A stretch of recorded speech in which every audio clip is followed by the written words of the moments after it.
Hey everybody, and welcome back to an episode of Game Night Date Night. I am Melanie, and this episode is in collaboration with Games and Couples. And Games and Couples do couple counseling, utilizing a lot of board games as a tool to help couples come together, work on different aspects. And one of the things that they've actually done is they've created a rating system to help couples select which board game would suit their current needs. Now, this rating system will rate board games on three aspects. The first one is on conversation and connection potential. How much do you need for the board game to create an environment that would be good for holding a conversation? Maybe you play at the end of the game and that's how you guys come together to spend some quality time together. So having a game that allows a lot of conversation is probably best. Maybe things have been tense and things can flare up easily, so something that's a little bit lower in the conversation might be best for you. The next thing that we are rating on is on getting to know you. How much will be revealed from your partner as you play the game? Some games will, like, you gotta try to figure out how they think, or there's a lot of strategy to it, so you kind of see how they come up with their decision. While other games are very much, they do their own things, you do their own things, so there's not a whole lot of things being revealed while you play. And the final thing is potential for hurt feelings and conflict. A lot of games can take that element to it, or it's all geared towards getting one winner, unless it's cooperative, in which case you get a lot less of that. So every week I talk about a game that we kind of go through the rating system, and I kind of talk a little bit about the game. For the month of December, I concentrated on Christmas themed games. So the first one was Christmas lights. So let's look at the rating system and then I'll talk a little bit more about the games. So for conversation and connection potential, I'm giving this one a 4 out of 5. In this game, you have cards in front of you that are actually facing away so you don't see. You have a couple of cards that are patterns of strings of lights, and you're trying to, by trading or kind of manipulating the cards, trying to recreate the string of lights pattern. It's a simple game. So on your turn, you'll trade cards, you'll put one down, see if it fits your pattern. So there's not a lot going on, so that it does allow a lot of opportunity to hold a conversation. In getting to know you, I'm giving this one a 2 out of 5. Mainly because you're kind of running blind here. So you don't have a lot of strategy that you're working towards. You're kind of just taking wild guess a lot of the times, and maybe you're trading cards like, hey, I really need the yellow bulb, so I'm going to trade with you and grab that yellow bulb and realize that that was a yellow bulb all along. And this is just how you react. Kind of that type of information is interesting but not super revealing in this game. For hurt feelings and conflict, I'm giving this one a 2 out of 5. It's fairly low. One thing that can happen, and I know last time I played this happened to me, you kind of sort the cards the way that okay, so I've traded for this, so I know this is the blue light bulb that I need, and I can put that in my string of light, and that's going to complete that pattern. And then the other player also needs that, and they ended up trading a card that you don't need for the blue light bulb that you did need, and that can create some frustration. This is what Christmas lights looks like. It is a small card game, so it doesn't take any place at all. Everything is just cards. You'll have pattern cards, you'll have the different light bulb cards, and then there's kind of different gifts and characters that'll do different things in the game. And this is a picture of last time I played this one. So as you can see, the cards with the blue back there, those are the cards that are facing away from me, so I don't know what those are. Now, I personally like to use a card holder. You don't have to. The game doesn't supply them. You just hold the cards away from you. But I just like using those for sorting the cards. I think especially with this game, that's very nice. Now, the next game that we talked about for the month of December is Holly Jolly. This one also very thematic, also a very small card game. Let's look at the rating. So conversation and connection potential, I'm giving this one a 4 out of 5. This is a very simple strategy. It's kind of a set collection game, so it's very there's not a whole lot going on, a lot of things you got to kind of consider, so it does allow a lot of opportunity to hold a conversation. Getting to know you, 1 out of 5, because it is such a light game. It's not one that's going to reveal tons and tons from your partner either. Hurt feelings and conflict, 1 out of 5. You're very much playing your own thing. You're playing off the same card, but it's there's no conflict really in this game. This is what this game looks like. It has a very retro, old style Christmas art to it, which I really enjoy. Again, this is a very small card game, but once you set up on the table, it has a fairly big presence, and you'll notice it kind of builds a Christmas tree, and then you have the presents underneath.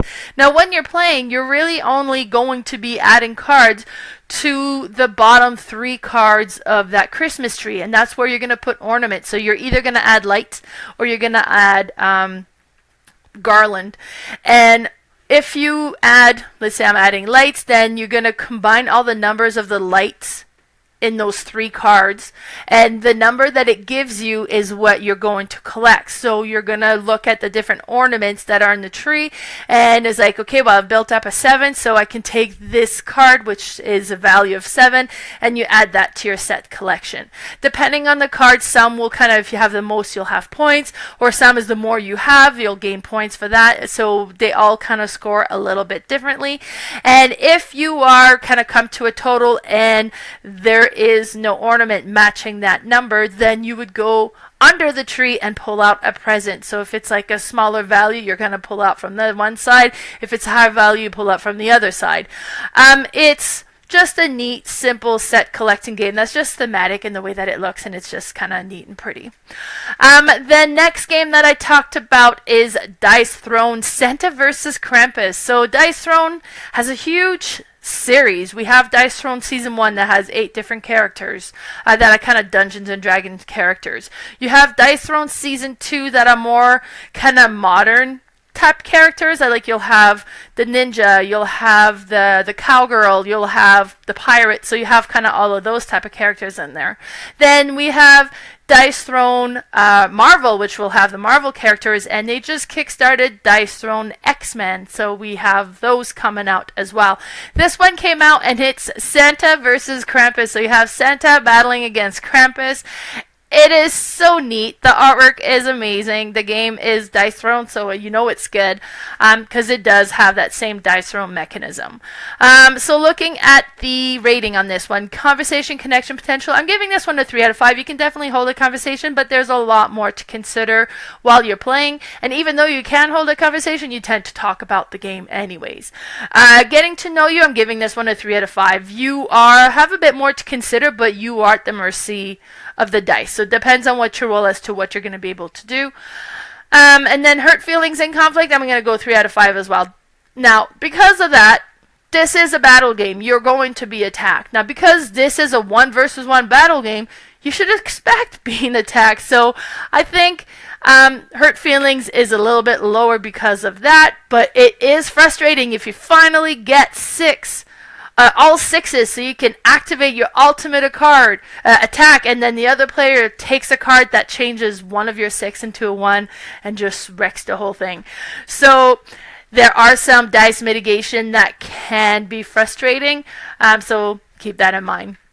Now, this is what the game looks like. Now, the big battle chest, when you have like the full Season 1 and Season 2 and the Marvel one, is like a nice big one.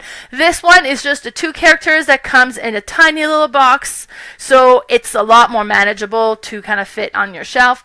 As I mentioned, the artwork is just amazing. This is the Santa character, so you have your main board, you have kind of like your information sheet for it. On the main board, you'll have the different attack that you can activate depending on the symbols or the numbers that you roll. And you'll have different abilities that you can activate. Santa has cheers and eggnog. That is tokens he can collect to kind of help in his attack. And then we have Krampus.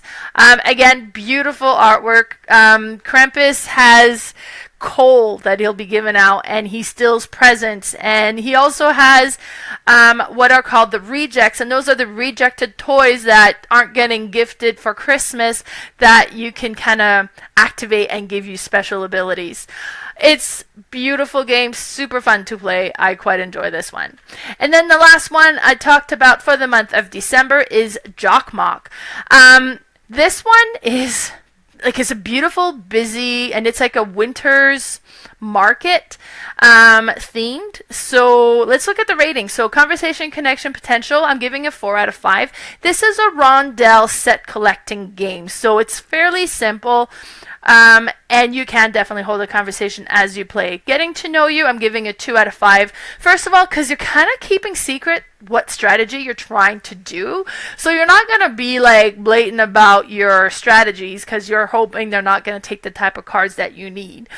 So there's not tons and tons that's getting revealed as you play. Hurt feelings and conflict, 1 out of 5. So this is a rondel. So you're going to go and move your worker. You have 2 workers and you move it to the cards that you want to collect. And then you get to collect that card. The space that you just left gets refilled. Now that particular meeple cannot go backwards. You've kind of skipped over those other cards. You do have the other meeple that might come along and pick up a few more. So you can kind of go as far ahead as you want to get the cards you really like, or you can kind of like tag along and pick up some of the little cards towards the end, and depending on what you collect, there's some that was like treats and coffee, so every combination of treat and coffee gave you 4 points. Some is bells, so the player that has the most of different colored bells score a certain amount of points. You have the tapestry that you're building a pattern and you're going to be putting things together. And from what I understand, the cards that are pulled out every time is going to change every time. You play the day phase and you go to the night phase, and then there's scoring in between, and then there's final scoring. Very simple, super pretty. The artwork is neat. This is the cover of the box, so Jokkmokk, the Winter's Market. Like I said, it's like it's a very colorful artwork, and it's kind of really neat. And then the cards have that similar style as well. So you'll have the board that'll have all the cards around that you'll be adding to. You have the meeples that move along. You have tokens that kind of keeps track when you guess bonus points, and then the final scoring at the end. And this is a picture of when I played this game, and we played it just after Christmas. It was just such a neat thematic game to play for the holiday and the winter season. And that was it for the games that we covered over the month of December. So be sure to follow us on Instagram at Mel's_boardgame_room and Games and Couples. We're also on Facebook under Mel's Board Game Room and Games and Couples Love in the Age of Board Game, and also our YouTube channel Mel's Board Game Room and Games and Couples Love in the Age of Board Game. Bye everybody.